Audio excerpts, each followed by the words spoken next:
Hello friends, welcome you all. आज हम vision IAS के 9 अप्रैल वाले डेली करंट अफेयर्स डिस्कस करेंगे।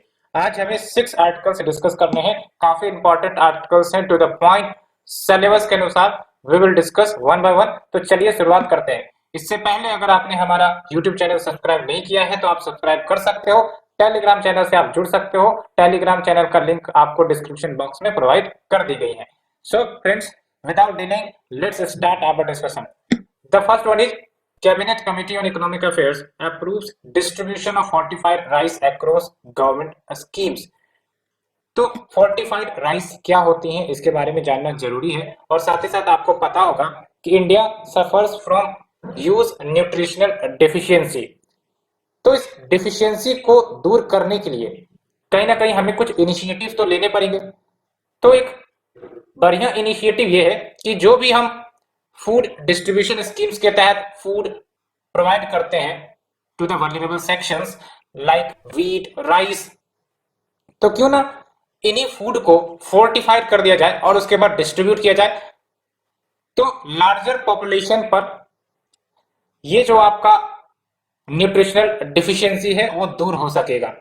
बिकॉज आपको भी पता है ये जो आपकी वेरियस स्कीम्स चलाई जाती हैं, जैसे टारगेटेड पब्लिक डिस्ट्रीब्यूशन सिस्टम का हो या फिर आपका इंटीग्रेटेड चाइल्ड डेवलपमेंट सर्विसेज का हो, तो इसके बेनिफिशियरीज काफी ज्यादा होते हैं। इसलिए अगर यहाँ पर फोर्टिफाइड फूड्स उपलब्ध करवाए जाते हैं तो फिर लार्जर पॉपुलेशन को न्यूट्रिशनल डेफिशिएंसी से बाहर आने में मदद मिलेगी। ठीक है, that's why the basic aim of the fortification of rice and the distribution of it across various schemes of the government, ये इंपॉर्टेंट हो जाता है। तो आपने बेसिक को समझना है कि आखिरकार इस स्कीम को लाने के पीछे ऑब्जेक्टिव क्या है।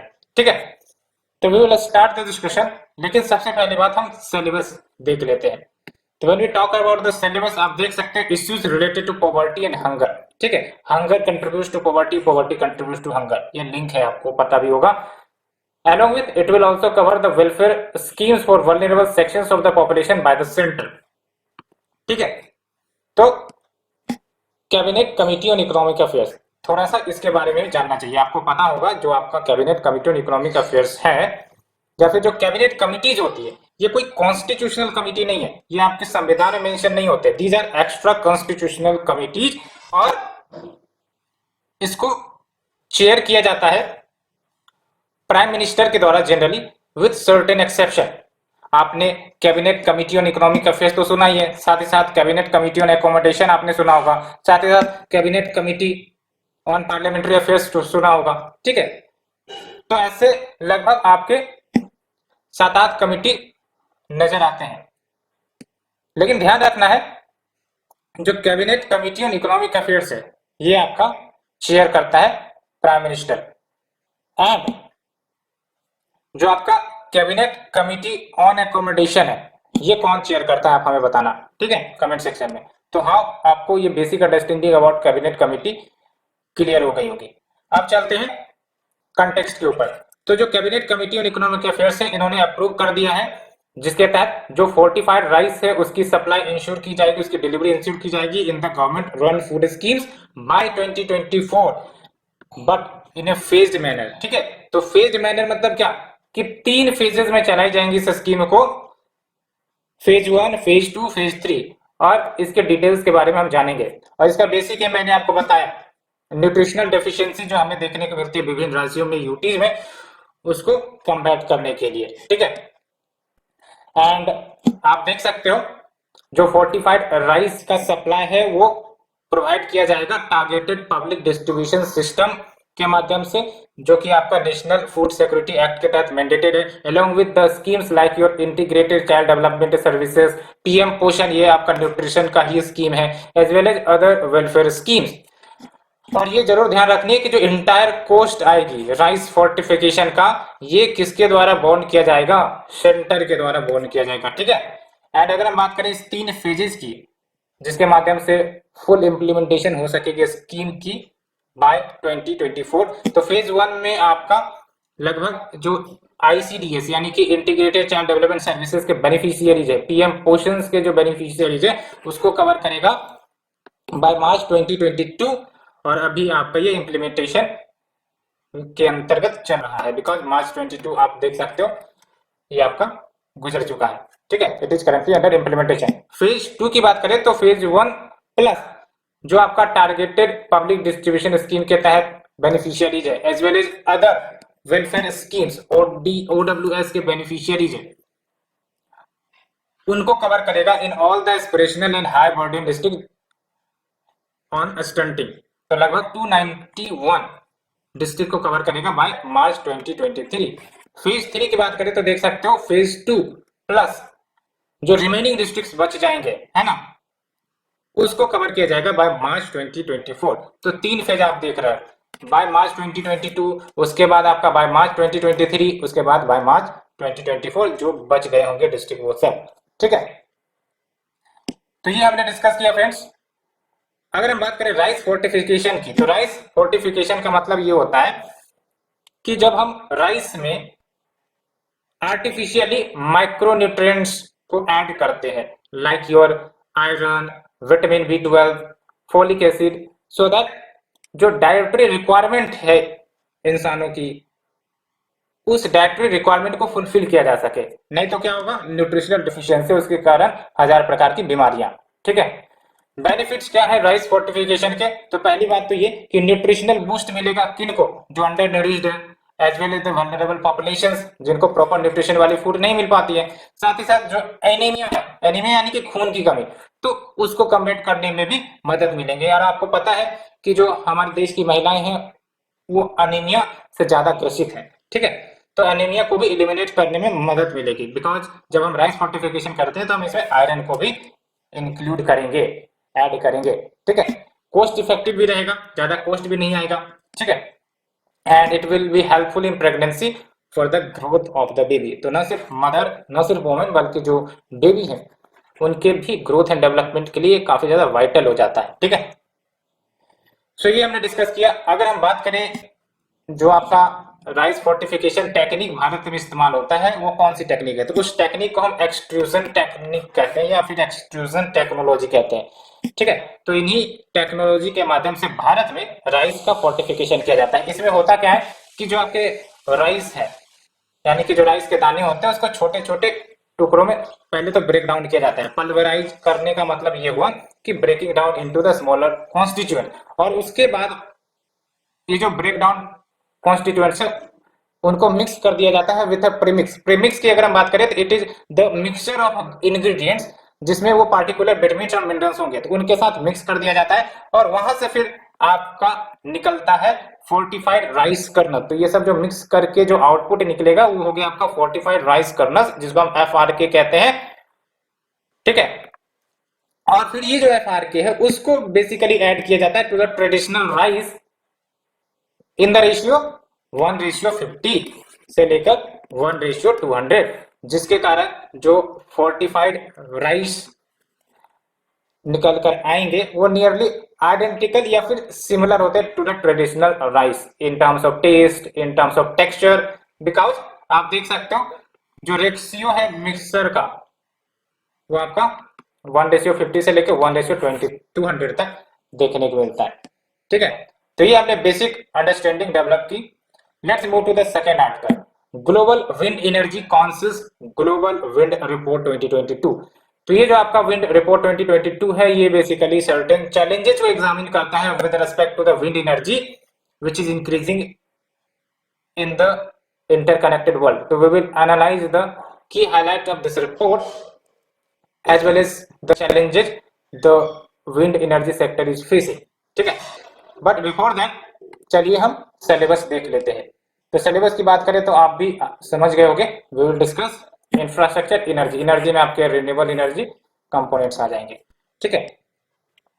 तो ये जो रिपोर्ट है बेसिकली एग्जामिन करता है the challenges with regard to the scaling up of the wind energy, जैसे सप्लाई चेन जियोपॉलिटिक्स से रिलेटेड चैलेंजेस हैं, सोशल इम्पैक्ट्स क्या होंगे इससे रिलेटेड कुछ चैलेंजेस है, डिस इन्फॉर्मेशन जो स्प्रेड होती है regarding the wind energy generation, cyber security, crypto currency, तो उन सबको ये एग्जामिन करता है। और जब हम बात करते हैं ग्लोबल विंड एनर्जी काउंसिल की, जिन्होंने ये आपका रिपोर्ट जारी किया है, ये आपका इंटरनेशनल ट्रेड एसोसिएशन है for the wind power industry, और इसका काम बेसिकली कि विंड पावर इंडस्ट्री को प्रमोट करना वर्ल्ड ओवर में। क्या की हाईलाइट है इस रिपोर्ट के, तो देख सकते हो 2021 में जो ग्लोबल विंड इंडस्ट्री है, इन्होंने लगभग 94 गीगावाट ऑफ कैपेसिटी को ऐड किया है ग्लोबल लेवल पर, ठीक है। जबकि 2020 की बात करें तो सिर्फ और सिर्फ ग्लोबल विंड एनर्जी में सिर्फ और सिर्फ 1.8% का ग्रोथ हुआ था, लेकिन 2021 में कहीं ना कहीं उससे ज्यादा आपका जो ग्रोथ है वो देखने को मिला है। And 94 gigawatt of capacity global level पर 2021 में ऐड हुए हैं because of this wind sector. And जो ऑनशोर विंड मार्केट है, इसने 72.5 गीगावाट कंट्रीब्यूट किया है वर्ल्ड वाइड। बट अगर हम बात करें 2020 के कंपैरिजन में, तो ये 18% लोअर है। क्यों? बिकॉज जो one of the biggest contributor है to the wind market, that is your China and US, यहां पर स्लो डाउन देखने को मिली थी, दैट्स व्हाई इसका असर विंड मार्केट पर पड़ा, ठीक है। एंड फिर आप देख सकते हो एक बात भी साफ साफ बता दी गई है कि अगर हम ग्लोबल टेम्परेचर को 1.5 डिग्री सी यानी कि 1.5 डिग्री सेल्सियस तक लिमिट करना चाहते हैं, जो हमने पेरिस क्लाइमेट चेंज में, पेरिस क्लाइमेट एग्रीमेंट में बात रखी है, तो फिर जो विंड एनर्जी इंस्टॉलेशन है उसको 4 टाइम्स बढ़ाने पड़ेंगे एनुअल लेवल पर by 2030 to get on this track of achieving 1.5 degree Celsius temperature limited. And अगर हम बात करें इंडिया की जो विंड एनर्जी सेक्टर है, तो इसको भी आपको जानना होगा। Ministry of new and renewable energy, इन्होंने एस्टिमेट किया है कि हमारे देश में 140 गीगावाट की विंड एनर्जी पोटेंशियल है या कैपेसिटी है, जिसमें से 30 गीगावाट ऑफशोर विंड टारगेट रखा गया है। यानी कि आपको ध्यान रखनी है कि पोटेंशियल की बात करें तो हम इतना जनरेट कर सकते हैं, लेकिन अभी फिलहाल जनरेट कर कितना रहे, 40.1 गीगावाट ही जनरेट कर रहे हैं। तो आप देख सकते हो लगभग हम काफी पीछे अपने विंड एनर्जी के पोटेंशियल को हासिल करने में, ठीक है। एंड ग्लोबली इंडिया आपका 4th नंबर पर आता है इन terms of installed wind capacity, और कितना प्रोड्यूस अभी फिलहाल कर रहा है, तो आप देख सकते हो 40.1 gigawatt as of January 2022। And wind का जो शेयर है रिन्यूएबल जनरेशन कैपेसिटी में, वो अभी फिलहाल 10.2% है। मेजोरिटी ऑफ द शेयर आपका कौन कंट्रीब्यूट करता है, तो सोलर एनर्जी, ठीक है। आप हमें बताओ क्रोनोलॉजी, अब बताओ कि सबसे ज्यादा से सबसे कम कौन करता है, सोलर या फिर विंड, एंड फिर एक होता है आपका हाइड्रो इलेक्ट्रिसिटी। तो क्रोनोलॉजी बताओ कि सबसे ज्यादा कौन करता है, सबसे कम कौन करता है, ठीक है। और वर्ल्ड बैंक ने बेसिकली इंडिया की जो कोस्ट लाइन है, आपको पता है इंडिया के पास एक बड़ा सा कोस्ट लाइन है, and as per the world bank approx 174 gigawatt का fixed and floating offshore wind potential रखता है इंडिया की कोस्ट लाइन। और सबसे बेस्ट लोकेशन क्या है, तो सबसे बेस्ट लोकेशन आपका तमिलनाडु में आइडेंटिफाई की गई है अलोंग विद गुजरात। एंड एक चैलेंज जो आती है विंड एनर्जी पोटेंशियल को हार्नेस करने में, वो है आपका फाइनेंसिंग। तो यही कही गई है इस रिपोर्ट में कि इनोवेटिव फाइनेंसिंग मैकेनिज्म लाया जाए, जैसे आपका ग्रीन या फिर मसाला बॉन्ड्स इश्यू किए जाए, और इसके माध्यम से इन्वेस्टर्स को अट्रैक्ट किया जाए, पैसे मोबिलाइज किए जाए, तभी जाके जो फाइनेंस है रिन्यूएबल एनर्जी प्रोजेक्ट्स के लिए वो बूस्ट हो सकेगी। और ये जो आपके रिन्यूएबल एनर्जी प्रोजेक्ट्स हैं like your wind energy installation, ये सब तेजी से स्टैब्लिश हो सकेंगे, because all these required finances, ठीक है। सो फ्रेंड्स, इसे डिस्कस किया, let's move to the next article. Indonesia tightens palm oil export comes in new hit to global supplies. कहने का मतलब यह है कि इंडोनेशिया, आपको पता है, वर्ल्ड्स लार्जेस्ट प्रोड्यूसर है, एक्सपोर्टर है पाम ऑयल का। अब उन्होंने ही एक्सपोर्ट पर कुछ रेस्ट्रिक्शंस लगा दिए हैं। अब ये रेस्ट्रिक्शंस क्यों लगाए हैं, क्योंकि डोमेस्टिक शॉर्टेजेस देखने को मिल रही है वहां के देश में खुद ही, जिसके कारण उन्होंने प्राइस कंट्रोल, एक्सपोर्ट कब सब लगाए हैं। अब कारण क्या है पाम ऑयल क्राइसिस होने का इंडोनेशिया में, वो हम डिस्कस करेंगे। लेकिन सबसे पहली बात ये कि सिलेबस क्या है देख लेते हैं। तो आप देख सकते हो when we talk about the syllabus, तो major crops, cropping pattern in various parts of the country, इसके अंतर्गत भी कवर हो जाएगा आपका। तो इंडोनेशिया आपको याद रखनी है, वर्ल्ड का लार्जेस्ट प्रोड्यूसर है, एक्सपोर्टर है पाम ऑयल का, ठीक है। और वहां पर अभी डोमेस्टिक क्राइसिस चल रही है। तो कारण क्या है इस पाम ऑयल क्राइसिस का इंडोनेशिया में, इसको अच्छे से समझना है। पहली बात तो ये कि सप्लाई डिसरप्शंस, यानी कि जब भी मान के चलो कि किसी चीज की कमी होती है, तो या तो आपका डिमांड बढ़ गया होता है या फिर आपका सप्लाई कम हो गया होता है। ये तो आप मानते हो, इकोनॉमिक्स में आपने पढ़ा भी होगा। तो वही वो बताई गई है कि सप्लाई डिस्ट्रप्शन हुआ है। अब ये सप्लाई डिस्ट्रप्शन मैनमेड कारणों से भी हुआ है और नेचुरल कारणों से भी हुआ है। जैसे फॉर एग्जांपल जो अदर कुकिंग ऑयल्स है, जैसे पाम ऑयल को छोड़ दे तो जो सनफ्लावर है, सोयाबीन है, ये सब भी आपके एडिबल ऑयल्स होते हैं।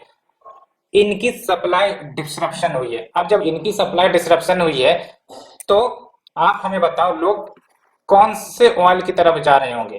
पाम ऑयल की तरफ जा रहे होंगे। अब पाम ऑयल की तरफ जा रहे हैं तो इसका मतलब क्या हुआ कि पाम ऑयल की डिमांड बढ़ गई। अब पाम ऑयल की डिमांड बढ़ गई तो इसका मतलब क्या हुआ, इसकी सप्लाई में कमी आ गई। साथ ही साथ ये भी आप देख लो, जो सोयाबीन ऑयल है, जो एक एडिबल ऑयल है, उसमें भी सप्लाई इशू आ रही है, बिकॉज जो साउथ अमेरिका की जो क्लाइमेट है वो कहीं ना कहीं ड्राई होती जा रही है। आप देख लो, प्रॉब्लम आई साउथ अमेरिका में, ठीक है। उसके कारण आपका सोयाबीन ऑयल का प्रोडक्शन के सप्लाई में कमी हुआ। साथ ही साथ जो अदर कुकिंग फ्यूल्स है उसके भी सप्लाई में कमी हुई, और उसका इम्पैक्ट क्या हुआ कि पाम ऑयल का डिमांड बढ़ गया। पाम ऑयल का डिमांड बढ़ गया तो अल्टीमेटली जो ग्लोबल सप्लाई वो भी प्रभावित हो गए। साथ ही साथ ये भी आप देख सकते हो, जो पाम ऑयल है ना, उसका इस्तेमाल बायोफ्यूल के रूप में भी किया जाता है। और इतना ही नहीं, 2020 से ही इंडोनेशिया ने पॉलिसी लेकर रखी है कि 30% ब्लेंडिंग की जाएगी डीजल के साथ पाम ऑयल का, मैंडेटरी किया गया है। क्यों? सो दैट जो फॉसिल फ्यूल इंपोर्ट किए जाते हैं इंडोनेशिया के द्वारा, उसको लिमिट किया जा सके, ठीक है। तो आप देख सकते हो, इवन अगर बायोफ्यूल प्रमोट किया जाता है या फिर यूं कह सकते हो कि ब्लेंडिंग की जाती है, तो उसका एक इम्पैक्ट ये होगा कि जिस चीज के साथ ब्लेंडिंग की जा रही है उसका सप्लाई में कमी आ सकता है। ये इंडोनेशिया एक बेस्ट एग्जांपल है। जैसे हम लोग इथेनॉल ब्लेंडिंग करते हैं ना डीजल या पेट्रोल में, तो उसी प्रकार से इंडोनेशिया ने भी पाम ऑयल की ब्लेंडिंग को मैंडेट किया था विद द डीजल। और अगर हम बात करें इंडिया के स्टेटस की, तो इंडिया वर्ल्ड का बिगेस्ट वेजिटेबल ऑयल इंपोर्टर है। When we talk about vegetable oil, तो इसमें बहुत सारे ऑयल के टाइप आ जाते हैं, जैसे आपका सोयाबीन ऑयल हो गया, या फिर आपका पाम ऑयल हो गया, या फिर आपका सनफ्लावर ऑयल हो गए, मस्टर्ड ऑयल हो गए। इसमें बहुत सारे ऑयल आ जाते हैं, ठीक है। लेकिन आप देख सकते हो out of its annual import लगभग 14 से 15 मेट्रिक टन का इंपोर्ट भारत करता है। जो पाम ऑयल का कंट्रीब्यूशन है इंपोर्ट में भारत के द्वारा 8 से लेकर 9 मेट्रिक टन, अप्रोक्स 50% इंपोर्ट का आपका पाम ऑयल का होता है। एंड इंडोनेशिया आपका इंडिया का टॉप सप्लायर रहा है पाम ऑयल का, लेकिन अब कहीं ना कहीं इंडोनेशिया से भारत को लोअर सप्लाई मिलेगी पाम ऑयल की। एंड इसके कारण क्या होगा कि हम अब दूसरे देशों के तरफ जाएंगे, जैसे मलेशिया, और वहां से हमें हायर इंपोर्ट करना पड़ेगा। पाम ऑयल की बात करें तो मैंने आपको बताया इटेबल वेजिटेबल ऑयल है, और ये आपका पाम ट्री से एक्सट्रैक्ट आउट किए जाते हैं। And it is efficient crop, it produces more oil per land area as compare to any other equivalent vegetable oil crop. And global level पर आप देख सकते हो पाम ऑयल लगभग 40% वर्ल्ड की जो वेजिटेबल ऑयल डिमांड है उसके सप्लाई को कंट्रीब्यूट करता है, ठीक है। On just 6% of the land used to produce all vegetable oil, तो 6% ऑफ द लैंड का ही इस्तेमाल होता है to produce all vegetable oil. लेकिन अब क्या हो रहा है कि पाम ऑयल की डिमांड चूंकि बढ़ रही है, तो major area going under deforestation to fulfil the demand. And इसके कारण जो आपका वर्ल्ड का मोस्ट बायोडाइवर्स फॉरेस्ट है, जिसको हम कहते हैं रेन फॉरेस्ट, बिकॉज इंडोनेशिया का लोकेशन आप देखो तो आपका इक्वेटोरियल के आसपास ही आते हैं वो, ठीक है। तो इसके कारण जो आपका बायोडाइवर्स फॉरेस्ट है वो भी खतरे में है। एंड भारत ने क्या स्टेप लिए हैं for promoting the oil palm, तो we have the national mission on edible oils oil palm, जो कि इनिशिएटिव है जिसके तहत डोमेस्टिक प्रोडक्शन पाम ऑयल का बढ़ाया जा सके by 2025-26 and we have the centrally sponsored oil palm development scheme. So friends, इसे डिस्कस करने के बाद let's move to the next article. DRDO successfully flight test solid fuel ducted ramjet technology. ये क्या है आपका रैमजेट टेक्नोलॉजी, उसे हम डिस्कस करेंगे, लेकिन first let's talk to the syllabus. तो सिलेबस की अगर हम बात करें तो देख सकते हो achievements of Indians in science and technology, indigenisation of technology and developing new technology. तो ये जो आपका SFDR टेक्नोलॉजी है, यानी कि solid fuel ducted ramjet technology, एक प्रकार से ये मिसाइल प्रोपल्सन सिस्टम है। मिसाइल प्रोपल्सन सिस्टम यानी कि जो मिसाइल को प्रोपेल करती है, आगे भेजती है, ठीक है। एंड इसमें आपका thrust modulated ducted rocket included है along with a smoke nozzle less missile booster. And ये जो टेक्नोलॉजी है basically solid fuelled air breathing ramjet engine का इस्तेमाल करती है। और इसकी खास बात ये होती है कि जो आपका रैमजेट इंजन होता है, ठीक है, रैमजेट इंजन बेसिकली कंबशन के लिए जो ऑक्सीजन की रिक्वायरमेंट होती है वो एटमॉस्फेयर से प्राप्त करता है, ये जरूर याद रखना है, ठीक है। तो ramjet takes up oxygen from the atmosphere during the flight for the combustion of fuel. Because आपको पता है कोई फ्यूल तभी जलेंगे जब ऑक्सीजन अवेलेबल होगा, तो ऑक्सीजन अवेलेबल कराया जाता है एटमॉस्फेयर से इन द रैमजेट इंजन, ठीक है। दैट्स व्हाई जो आपका रैमजेट इंजन होता है it is light in weight and can carry more fuel. Because traditional engine में क्या होगा, फ्यूल का डब्बा साथ में लेके जाना पड़ेगा, ठीक है, एडिशनल आपको वेट कैरी करने पड़ेंगे। बट हियर ऑक्सीजन आपका डायरेक्टली एटमॉस्फेयर से ले लिया जाता है, ठीक है। तो उसकी जगह पर it can carry much more fuel. तो देख सकते हैं पर द डीआरडीओ जो आपका SFDR बेस्ड प्रोपल्सन सिस्टम है, ये मिसाइल को इनेबल करता है कि अगर कोई एरियल थ्रेट्स आ रही हैं तो उसको इंटरसेप्ट कर ले even at very long range at the supersonic speed. ये सुपरसोनिक, हाइपरसोनिक, सबसोनिक क्या होता है हम डिस्कस करेंगे अभी, ठीक है। And SFDR also helps to develop long range air to air missiles. तो एयर टू एयर मिसाइल्स यानी कि एयर से एयर में ही वॉर करने वाली मिसाइल्स, ठीक है। रैमजेट की बात करें तो मैंने अभी डिस्कस भी किया, it is a form of air breathing jet engine. Air breathing jet engine यानी कि जो आपका कंबशन के लिए ऑक्सीजन की जरूरत होगी वो आपका एटमॉस्फेयर से कैप्चर किया जाता है, ठीक है। एंड जो रैमजेट इंजन है वो सबसे ज्यादा एफिशिएंटली वर्क करते हैं सुपरसोनिक स्पीड पर। सुपरसोनिक स्पीड का मतलब ये हुआ कि the speed of that rocket is more than the speed of sound but less than the hypersonic speed, ठीक है। जैसे आप मैच 1 मैच 2 सुनते होंगे, तो जब हम बात करते हैं मैच 2 इसका मतलब 2 times the speed of sound, match 5 times the speed of the sound, इसको हम कहते हैं मैच, ठीक है। तो रैमजेट वैसे तो सुपरसोनिक स्पीड पर एफिशिएंटली वर्क करता है, ठीक है, and can operate efficiently up to the speed of Mach 6। लेकिन जैसे ही जो आपका रॉकेट हाइपरसोनिक स्पीड को अटेंड करता है तो जो रैमजेट एफिशिएंसी है, रैमजेट इंजन की जो एफिशिएंसी है वो वीक हो जाती है, ड्रॉप कर जाती है। हाइपरसोनिक स्पीड यानी कि स्पीड मोर देन मैच 5 और मैच 6, ठीक है। तो यहां पर आपका रैमजेट एफिशिएंसी वीक हो जाती है, तो उसके जगह पर उसका एडवांस वर्जन लाया गया है स्क्रैमजेट यानी कि सुपरसोनिक कंबशन रैमजेट इंजन, ठीक है। तो ये भी एक प्रकार से एयर ब्रीथिंग सिस्टम या एयर ब्रीथिंग इंजन ही है and it is an improved version over the ramjet engine because ये आपका एफिशिएंटली ऑपरेट करेगा हाइपरसोनिक स्पीड पर भी, साथ ही साथ सुपरसोनिक कंबशन पर भी ये अच्छे से ऑपरेट करेगा। लेकिन रैमजेट में क्या था, हाइपरसोनिक पर वो एफिशिएंटली ऑपरेट नहीं करेगा, सुपरसोनिक पर तो करेगा लेकिन हाइपरसोनिक पर नहीं करेगा।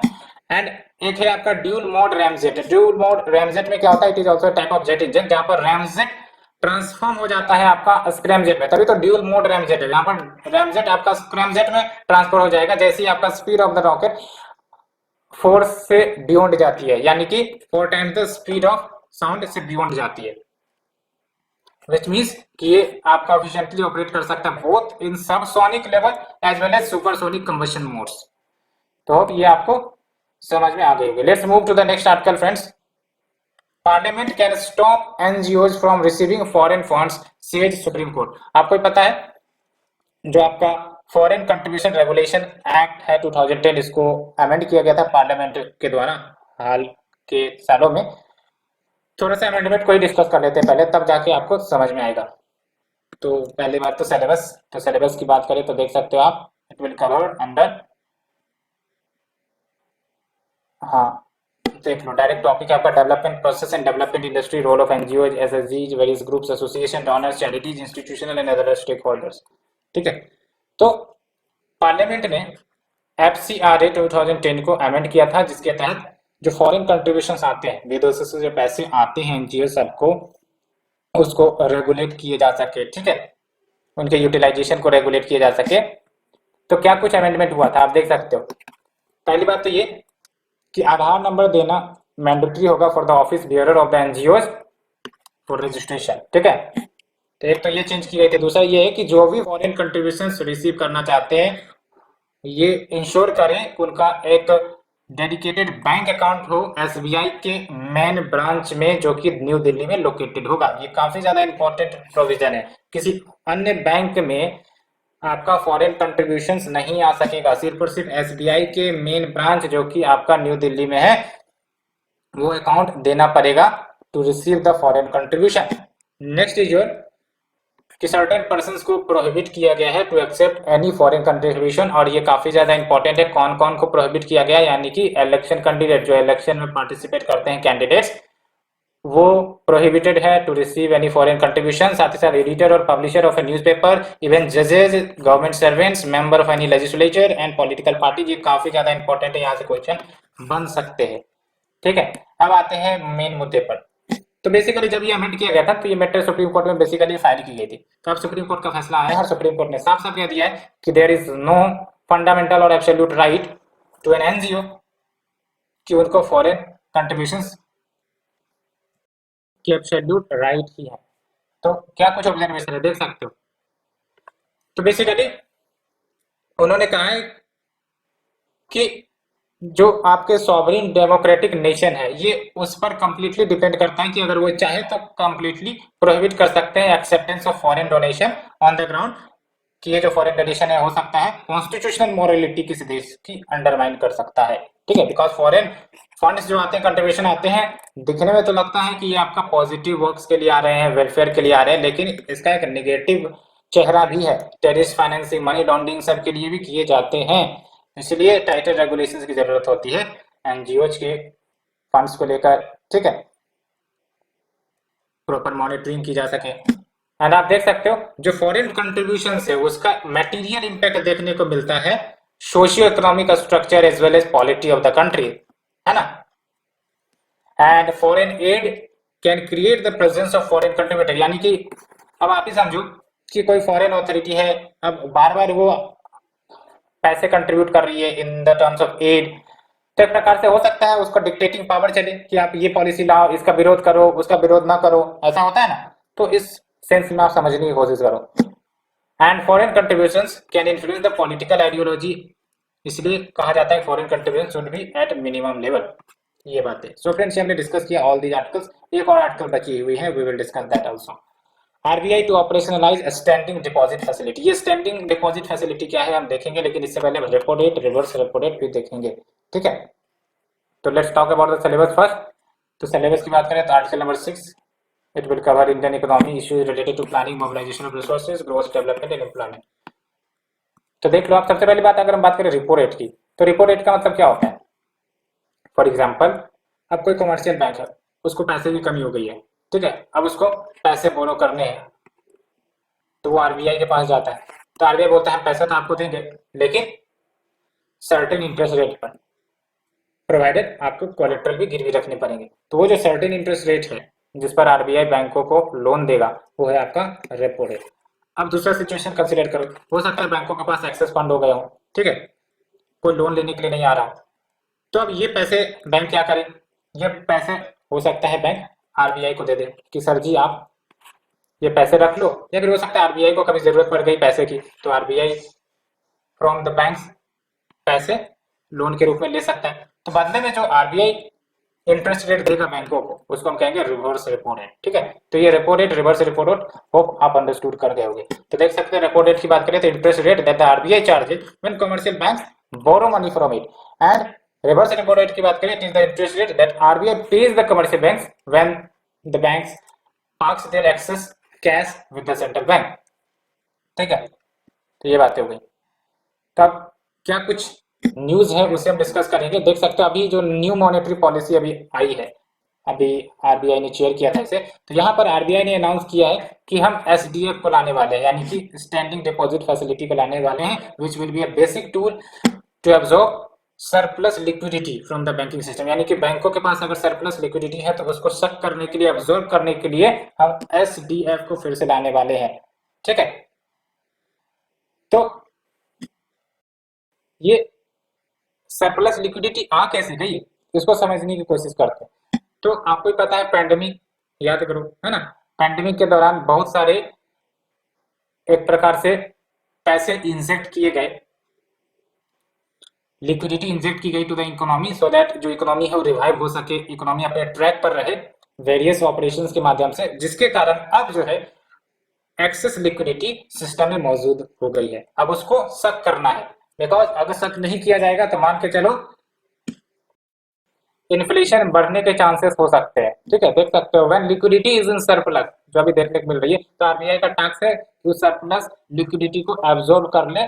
एक तो तरीका क्या है, रिवर्स रेपो फैसिलिटी के माध्यम से, लेकिन जो रिवर्स रेपो विंडो है आपको पता है कोलेटरलाइज्ड वन है, यानी कि कोलेटरल जमा करनी पड़ती है आरबीआई को। ठीक है, इसीलिए जब बैंक्स पार्क करते हैं अपने मनी को इस विंडो के माध्यम से, तो आरबीआई क्या करता है, सिक्योरिटीज देता है। तभी तो हम कहते हैं रेपोज या फिर रिवर्स रेपो। रेपो मतलब होता है क्या, रीपर्चेज एग्रीमेंट, कि भाई साहब हाँ हम वापस से इस पैसे को, पैसे नहीं, कोलेटरल को वापस ले लेंगे। ठीक है, लेकिन अभी आप देख सकते हो इतनी ज्यादा सरप्लस लिक्विडिटी हो गई है, अब आरबीआई के पास से सिक्योरिटीज की कमी हो गई है, तो फिर कैसे वो रिवर्स रेपो रेट के माध्यम से एक्सेस सरप्लस को कंज्यूम कर पाएगा। इसीलिए गवर्नमेंट ने एसडीएफ का कंसेप्ट लेकर आया। इसके तहत होगा वही, सरप्लस मनी एब्जॉर्ब किए जाएंगे, बट यहाँ पर कोलेटरल देने की जरूरत नहीं पड़ेगी।